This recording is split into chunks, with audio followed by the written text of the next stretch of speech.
이 아하스는 악한 왕이었습니다. 그가 악한 왕이었다는 것은, 우리가 기억해야 될 것은, 그가 무슨 전쟁에서 져서 그렇다, 그가 맡았을 때 경제가 안 좋았다, 이런 식으로 그가 악한 왕이어서가 아니라, 이 아하스 왕이 하나님의 말씀 대신에 이방 나라들의 도움을 먼저 찾았던 왕이었기 때문입니다. 유다를 공격하는 수많은 세력들이 있었는데, 이 아하스가 하나님께 나아가지 않고 이 왕이 그냥 지극히 정치적인 사건으로 이 일을 해결했다라는 겁니다. 그냥 저 나라가 나를 도와주려면 저 나라 신상을 우리 땅에도 세워주고, 이쪽 나라한테도 좀 도움을 받으려면 이쪽 나라 신상도 성전 안에 세워주고, 그러한 왕이었다라는 겁니다. 하나님이 세우신 왕이었음에도 불구하고 하나님의 말씀을 기억하지 않고 하나님의 말씀을 거부한 채 성전 안에 이방인 우상들을 세우는 만행을 저질렀던 왕이었다는 겁니다. 그런 아버지의 뒤를 이어서 히스기야 왕이 세워졌습니다. 근데 아직 이때에도 유다를 둘러싸고 있는 이방 나라들의 위협은 그대로 남아 있었던 상황입니다. 그런데 그가 가장 근본의 문제가 무엇인지를 히스기야는 알았습니다. 그래서 히스기야는 다윗과 같은 마음을 가지고 종교 개혁을 시작합니다. 이전의 왕들과는 비교되도록 하나님을 의지하며 하나님의 말씀대로 살아갔다라는 겁니다. 성전이 아닌 곳에서 드리는 모든 제사를 중단하고 우상들을 하나씩 둘씩 정리해 나가는 과정을 우리는 보게 됩니다. 그런데 그 와중에 우리의 눈길을 끄는 우상이 있는데, 그것이 바로 4절에 있습니다. 다 같이 한번 읽어보겠습니다. 시작. 그가 여러 산당들을 제거하며 주상들을 깨뜨리며 아세라 목상을 찍으며 모세가 만들었던 놋뱀을 이스라엘 자손이 이때까지 향하여 분향함으로 그것을 부수고 느후수단이라고 일컫더라. 아멘. 여러 산당들을 제거하고 주상들을 깨뜨리고 아세라 목상을 찍었는데, 그 우상 중에 하나가 뭐냐면 하나님을 의지했는데 모세가 만들었던 놋뱀이 등장합니다. 근데 이 놋뱀이 그냥 어디선가 갑자기 툭 튀어나온 게 아니라 민수기 21장의 사건과 관련되어 있습니다. 민수기 21장 4절에서 9절인데요. 교독하겠습니다. 제가 먼저 짝수절 읽고 우리 홀수절 우리 성도님들 읽으시면 되겠습니다. 백성이 호르산에서 출발하여 홍해길을 따라 에돔 땅을 우회하려 하였다가 길로 말미암아 백성의 마음이 상하니라. 백성이 하나님과 모세를 향하여 원망하되 어찌하여 우리를 애굽에서 인도하여 내어 이 광야에서 죽게 하는가. 이곳에는 먹을 것도 없고 우리 마음이 이 하찮은 음식을 싫어하노라 하매, 여호와께서 불뱀들을 백성 중에 보내어 백성을 물게 하심으로 이스라엘 백성 중에 죽은 자가 많은지라. 백성이 모세에게 이르되 우리가 여호와와 당신을 향하여 원망함으로 범죄하였사오니 여호와께 기도하여 이 뱀들을 우리에게서 떠나게 하소서. 모세가 백성을 위하여 기도하며 여호와께서 모세에게 이르시되 불뱀을 만들어 장대 위에 매달아라. 물린 자마다 그것을 보면 살리라. 다 같이 읽겠습니다. 모세가 놋뱀을 만들어 장대 위에 다니 뱀에 물린 자가 놋뱀을 쳐다본즉 모두 살더라. 아멘. 가데스 바네아라는 곳에서 정탐꾼의 보고를 듣고 이제 이들이 다시금 가나안을 향해서 가고 있는데 그들 앞에 험한 길이 다시 나타나는 겁니다. 그리고 그들 앞에서 이 험한 길과 함께 그들을 절망으로 인도하는 게 뭐냐면 먹을 것도 없고 마실 것도 없는 이 상황이라는 겁니다. 그러니까 이들이 또 원망과 불평을 모세와 하나님께 쏟아지기 시작합니다. 험한 길에서 먹을 것도 없고 마실 것도 없다. 나 이제 이거 안 먹겠다. 이 하찮은 음식 싫어한다. 이럴 거면 그냥 광야에 그냥 나 이집트에서 살게 냅두지 왜 광야까지 나를 끌고 와서 나를 이렇게 하느냐. 수많은 원망과 불평이 있습니다. 그런 그들에게 주어진 것이 바로 불뱀이었다는 사실입니다. 불뱀에 물려 죽은 사람들이 있자 그들이 자신들의 죄악을 회개합니다. 그리고 모세를 통해서 이 뱀이 떠나가게 해달라고 요청합니다. 그런 백성들의 기도에 모세가 간구하고 기도의 응답에 하나님의 명령이 떨어집니다. 민수기 21장 8절에서 9절인데요. 다 같이 읽어볼까요?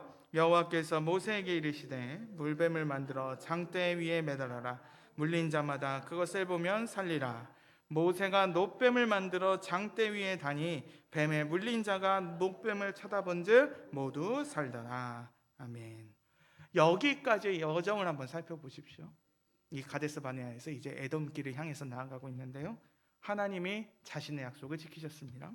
그 약속을 지키시는 가운데 이제는 노예가 아니라 하나님의 백성이요 제사장 나라로 그들을 큰 나라로 이끌어서 이제 그들을 이제 이집트가 아니라 이제 가나안으로, 그 약속의 땅으로 인도하시기라고 하셨습니다. 근데 그들이 잘나서 그들이 그 자리까지 간 게 아니었다라는 겁니다. 하나님이 그들에게 은혜를 주신 겁니다. 하나님이 400년 동안 이스라엘 백성들이 400년이 넘는 세월 동안 이집트의 수많은 우상들을 보면서 저게 신인가? 그런가? 아닌가? 그 수많은 신들을 보았을 때 하나님이 아니다라고 얘기하시는 거예요. 10가지 재앙으로 진짜 신이 누군지를 하나님이 보여주셨습니다. 나의 생명이 누구에게 달려있는지를 하나님이 보여주셨다는 겁니다. 이 세상에서 가장 강력한 나라의 노예들이 탈출을 했는데 그들이 무슨 협상을 해서 아니면 전쟁을 통해서 그들이 그 자리에서 나온 게 아니라 하나님의 은혜를 주시고 하나님의 약속을 지키시고 하나님의 능력을 베풀어 주셨어요. 그래서 그들이 바다를 마른 땅으로 건너갑니다. 물이 없는 곳에 반석에 물이 나요. 먹을 것이 없는 곳에 하나님께서 만나와 메추라기를 주셨어요. 그리고 그들에게 하나님의 나라로 세우시고 율법을 주셨습니다. 그리고 하나님이 이제 그들과 함께 하겠다, 그들 가운데 하나님이 거하시는 그 모든 것을 주셨어요. 여기까지 그들이 오게 되었습니다. 그런데 이스라엘 백성들이 환경을 넘지 못합니다. 이 하나님을 봤는데도 환경을 넘지 못합니다. 하나님을 믿고 가나안 땅으로 들어가려고 했는데 그들이 거부해요.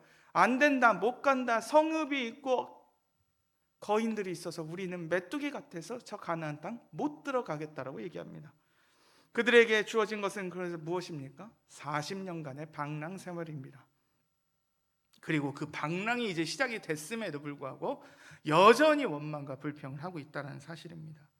그 불신앙 가운데 주어진 음식도 아무것도 없는 곳에서 주신 하나님의 은혜임을 그들은 하찮은 것으로 여겨버리는 불신앙을 저질렀다는 것입니다. 그 불신앙의 결과가 하나님께서 말씀하신 불뱀을 낫게 하는 방법은 딱 하나입니다. 장대에 달린 놋뱀을 쳐다보면 됩니다. 불뱀에 물려서 죽게 생겼는데 이 사람이 살 수 있는 길은 무엇이냐면 놋뱀을 만들어서 장대에 달았을 때 그 장대를 쳐다보는 사람은 살게 됩니다. 하나님의 말씀을 듣고 말씀에 순종했던 사람은 놋뱀을 보았을 때 살아갑니다. 그렇다면 그와 반대로 하나님의 말씀을 듣지 않았던 사람은 죽게 된다는 사실입니다. 딱 하나, 하나님의 말씀대로 장대 위에 세운 놋뱀의 사건이 오늘의 히스기야 사건의 수백 년 전에 있었던 사건이라는 겁니다. 너무나도 긴 세월입니다. 근데 이 놋뱀이 아직도 살아 있었다라는 겁니다. 불뱀에 물렸던 그 사람이 놋뱀을 쳐다보았을 때에 치유받았던 그 역사가 흘러서 여호수아와 사사기와 사무엘과 왕이 세워진 세월과 통일 왕국이었다가 나라가 쪼개졌던 그 세월 가운데 여전히 이 놋뱀이 그 장대에 달려서 이스라엘 어딘가에 있었다는 사실입니다. 그냥 남았다라면 아무 문제가 없을 겁니다. 그냥 뭐 유적지처럼 있었으면 아무 좋았겠죠. 근데 문제가 발생한 게 뭐냐면 성전에 하나님을 예배해야 할 백성들이 성전으로 나오지 않고 하나님을 제사하지 않고 이 놋뱀이 하나님을 예배하는데 방해물이 됐다는 사실입니다. 하나님의 백성들에게 하나님에 나아가는 것을 여러 이방인의 우상들이 가로막았다면, 근데 이 놋뱀이 그러한 우상이 되어서 하나님께 나아가지 못하고 여전히 분향하고 있는 이런 기가 막힌 일이 벌어지게 됐다는 사실입니다. 그냥 여러 가지 하나님의 성전에만 나아가지 못해서 여러 가지 산당에서 드렸던 제사도 폐하고 그 성전에 있었던 더러운 우상도 다 드러내고 아세라 목상도 찍어내고 그러한 재건 사업을 하고 있는 와중에 모세가 만든 놋뱀이 등장했다는 사실입니다. 하나님께 드려야 할 예배와 영광을 모세가 만든 이 놋뱀이 가로채고 있었다는 겁니다. 아이러니합니다. 하나님의 은혜의 방편으로 주어진 겁니다.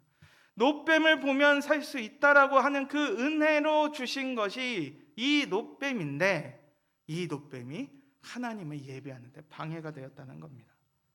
그런 시대가 끝났음에도 불구하고 놋뱀을 향해서 분향하는 사람들, 그래서 히스기야가 이 놋뱀을 그대로 두지 않았다는 겁니다.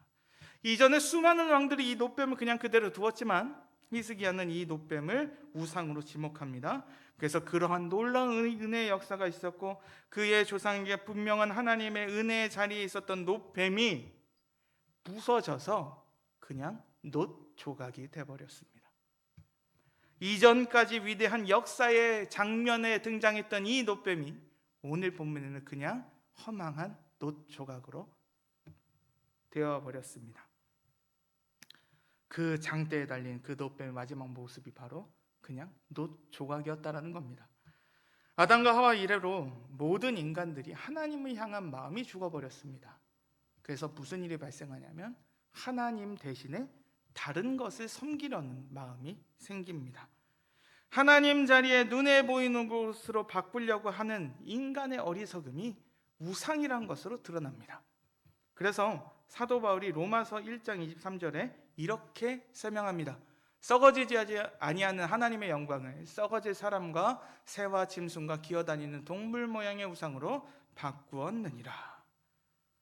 그러한 우상으로 오늘의 놋뱀이 등장했다는 겁니다. 모든 인간들의 어리석음이 우상으로 나가고 그 우상 숭배가 하나님과 우리 사이를 방해하게 하는데 모든 우리 인간들의 어리석음이 이 놋뱀을 여태까지 두고 그 놋뱀에 분향하고 있는 모습으로 드러났다는 것입니다. 이스라엘 백성들의 치유했던 게 무엇입니까? 이스라엘 백성들이 아까의 그 원망과 불평했던 그들을 치유했던 것이 무엇이었을까요? 다른 것이 아니었습니다. 하나님의 말씀을 순종하는 것이었습니다. 놋뱀 그 자체가 아니었다라는 겁니다. 놋뱀이 무슨 열을 받아서 우리에게 무슨 적외선 에너지를 쐈다 이런 것도 아니고, 놋뱀 그 자체가 무슨 어떠한 신령한 힘이 있었던 것이 아니라 놋뱀은 그냥 하나님이 이것을 쳐다보면 낫겠다라고 해주시는, 그냥 지켜보라고 주신 겁니다. 놋뱀 자체가 에너지가 있는 것도 아니고 힘이 있어서 그들을 치유하는 것이 아니었다는 겁니다. 이 놋뱀의 문제는 뭐냐면 하나님의 말씀을 믿고 살아가든지 아니면 그 말씀을 믿지 않고 살아가든지의 문제라는 겁니다. 놋뱀 그 자체가 어떤 능력이 있는 것이 아니었음에도 불구하고 사람들은 놋뱀에만 집중하고 있다는 사실입니다. 여전히 그 뱀이 성전이 있고 법궤가 여전히 있고 아직 하나님이 예배할 수 있는 장소와 때가 있었음에도 불구하고 그것이 하나님 대신에 그 자리에 서 있어서 하나님의 임자 예배가 있었음에도 불구하고 예배를 받는 위치에 놋뱀이 서 있게 되었다는 사실입니다. 하나님이 모든 것을 주셨음에도 불구하고 하나님을 대신해서 하나님을 예배하는 그 어리석음을 우리는 보게 된다는 겁니다. 그 놋뱀이 놋조각이 되어 다시 원래 있어야 할 그 자리로 돌아갔습니다. 이러한 어리석음은 우린 이스라엘의 역사를 통해서 다시 한번 살펴보려고 합니다. 그게 바로 기드온의 에봇입니다. 원래 에봇이라 하면 하나님을 예배할 때 걸쳐 입는 의복입니다. 그게 에봇이에요. 근데 이 기드온이 하나님의 말씀을 가지고 그의 백성들을 미디안 백성들의 손에서 건져냅니다. 우린 다 아시죠? 기드온의 그 300용사의 위대했던 일입니다. 그래서 이때까지 미디안이 이스라엘을 압제했지만 더 이상 미디안이 이스라엘을 압제하지 못하도록 그 역사가 흘러갔습니다. 그러고 나서 이 미디안 사람들이 귀걸이나 이렇게 여러 가지 금으로 만든 장식품이 있었는데 기드온이 그것을 다 모아다가 황금을 모아다가 아까 말씀드렸던 에봇을 만들었습니다. 근데 문제는 뭘까요? 그가 하나님을 예배하는 제사장들이 만든 옷을 금으로 만들었음에도 불구하고 그 기드온이 만들었던 에봇이 하나님을 영화롭게 만들지 않았습니다. 사사기 8장 27절이 바로 이 이야기를 이렇게 얘기해 줍니다. 기드온이 그 금으로 에봇 하나를 만들어 자기의 성읍 오브라에 두었더니 온 이스라엘이 그것을 음란하기 위함으로 그것이 기드온과 그의 집에 올무가 되니라. 여기서 우리가 살펴봐야 할 표현이 있는데 그것이 바로 음란하게 위함으로입니다. 음란하게 위했다. 무슨 뜻일까요? 이게 다른 표현도 있지만 결론적으로는 우상 숭배를 하게 만들었다는 사실입니다. 기드온의 에봇을 통해서 하나님께 영광의 자리로 나아가는 게 아니라 기드온의 에봇이 또한 하나님 대신에 이스라엘 백성들의 우상의 자리로 그들을 이끌고 갔다는 사실입니다. 우상을 섬기게 하고 위대한 승리의 감격을 누리게 만들었던 것을 기드온이 에봇을 만듦으로써 하나님께 나아가야 할 것을 막아버렸다는 사실입니다. 위대한 승리와 은혜의 구원의 감격을 누려야 해야 하고 하나님을 더 의지해야 할 의복을 금으로 만들어 놓고서 오히려 그 의복이 우상이 되는 죄를 기드온이 범했습니다. 그러므로 기드온 가문이 멸문에 가까운 일을 경험하게 됩니다. 우상을 스스로 만든 결과입니다. 인간은 그렇게 마치 우상을 만들어내는, 우상을 찍어내는 공장처럼 하나님의 은혜를 우리가 그렇게 받아내지만 타락한 인간은 계속해서 또 다른 우상을 만들고 또 다른 우상을 만들어내고 있습니다. 출애굽기 32장을 보면 금송아지를 보고 이들이 뭐라고 얘기하냐면 이게 바로 우리를 애굽에서 이끌어낸 신이라고 얘기합니다. 하나님의 백성들이라는 사람들이 아까의 이야기를 계속해서 반복하고 또 반복하고 있습니다. 그리고 구약의 이런 어리석은 백성들이라고 혀를 차기 전에 신약에서를 살펴보면 바울이 루스드라에서 병자를 고치자 사람들이 바나바 바울을 가지고서 제우스와 헤르메스라고 얘기하며 경배하려 합니다. 심지어 사도 요한이 요한계시록의 환상 끝에 자신 곁에 있는 천사의 발에 경배를 하고자 했을 때 천사가 경배를 막습니다. 하나님의 은혜의 기적 앞에서 하나님의 아닌 다른 존재들을 우리는 그렇게 경험하며 우상으로 섬기려고 합니다. 심지어 교회의 역사 속에서도 이러한 실패의 역사가 계속해서 등장합니다. 중세시대의 수많은 사건 중에 하나를 얘기하자면 십자군이라는 사람들이 있었어요. 이슬람교도에게 성지가 위협받고 있으니까 우리가 성지를 탈환해야 된다. 그래서 성지를 점령합니다. 그러고서 이들이 뭘 집중해서 약탈을 했는데 뭐냐면 이들이 약탈하고자 했던 건 뭐냐면 황금도 있지만 예수님 시대의 유물을 하나씩 갖고 싶어 했어요. 그래서 그때 수많은 유물들이 있었는데 이 동네의 사기꾼들이 뭐라고 얘기하냐면 나무 조각 하나 들고 와서 보세요. 이게 예수님이 박혔던 십자가의 그 나무 조각입니다 라고 하면서 그 십자군들이 그 나무 조각을 다 사갔다는 거예요.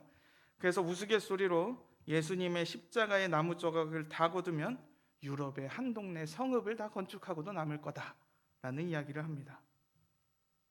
우리에게 필요한 것이 무엇일까요? 우상이 아닙니다. 우리에게 필요한 것은 지금도 살아계시는 하나님입니다.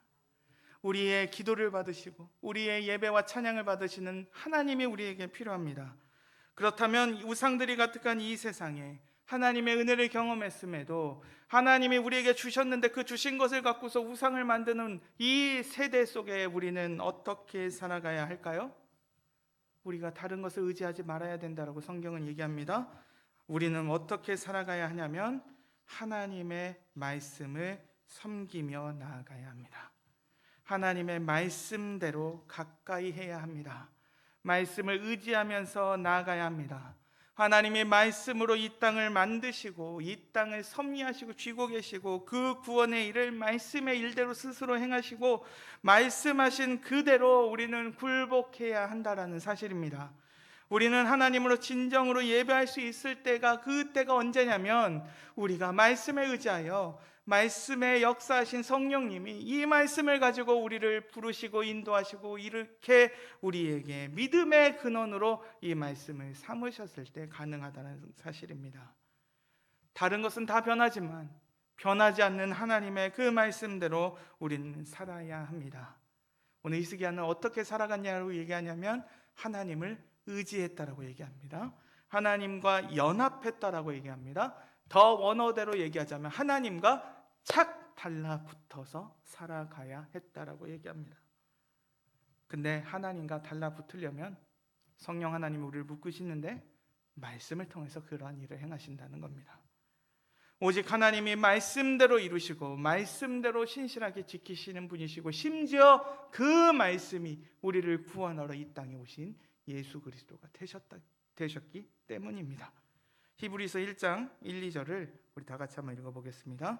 옛적의 선지자를 통하여 여러 부분과 여러 모양으로 우리 조상들에게 말씀하신 하나님이 이 모든 날 마지막에는 아들을 통하여 우리에게 말씀하셨으니 이 아들을 만유의 상속자로 세우시고 또 그로 말미암아 모든 세계를 지으셨느니라.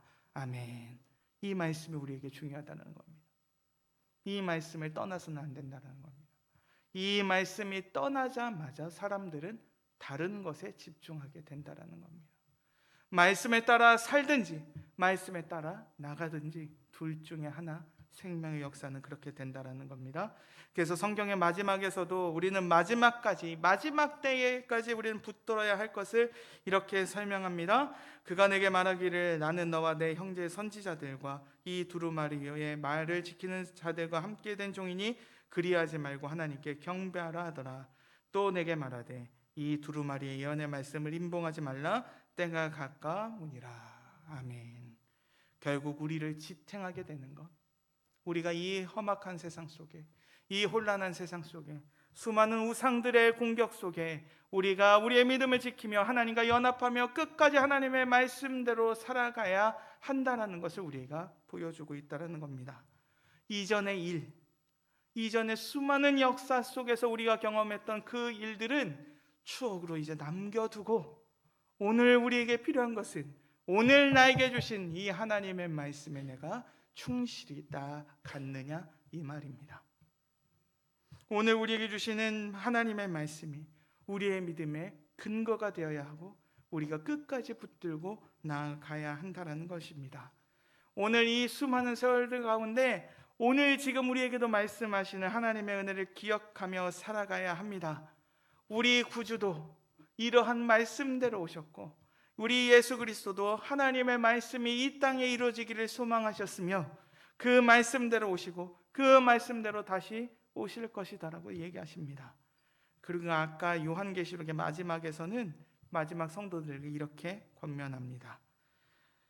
내가 이 두루마리의 예언의 말씀을 듣는 모든 사람에게 증언하노니 만일 누구든지 이것들 외에 더하면 하나님이 이 두루마리에 기록된 재앙들을 그에게 더하실 것이요 만일 누구든지 이 두루마리의 예언의 말씀에 제하여 버리면 하나님이 이 두루마리에 기록된 생명나무와 및 거룩한 성에 참여함을 제하여 버리시리라.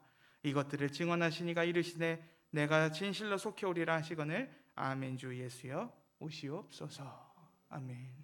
이 두루마리의 예언의 말씀, 더할 것도 없고 뺄 것도 없고 그 말씀에 66권을 우리에게 주신 그 하나님의 말씀이 1189장의 그 놀라운 하나님의 한 구절 한 구절 우리를 향한 하나님의 말씀이 우리를 새롭게 하고 우리에게 힘을 주시고 우리가 다른 길로 갈 때 우리를 경고하시고 다시금 그 죄에 빠진 우리에게 다시금 살 수 있는 예수 그리스도를 우리에게 알려주시고 그 말씀대로 살아가고 지키며 나아가는 자에게 하나님께서 놀라운 은혜를 더하실 것임을 우리에게 말씀하셨다는 것입니다. 이전에 위대한 일을 보여주었던 그 놋뱀이 하나님을 예배하지 못한 우상이 되자 놋조각이 되어버렸습니다. 황금으로 만든 금송아지와 황금이 덧입혔던 성전이 하나님이 될 수도 없었고 하나님이 그 성전을 떠나자 그 성전은 그저 돌무더기가 됐을 뿐입니다. 말씀도 아닌 그 어떤 것도 하나님께로 우리를 나오지 못하게 합니다.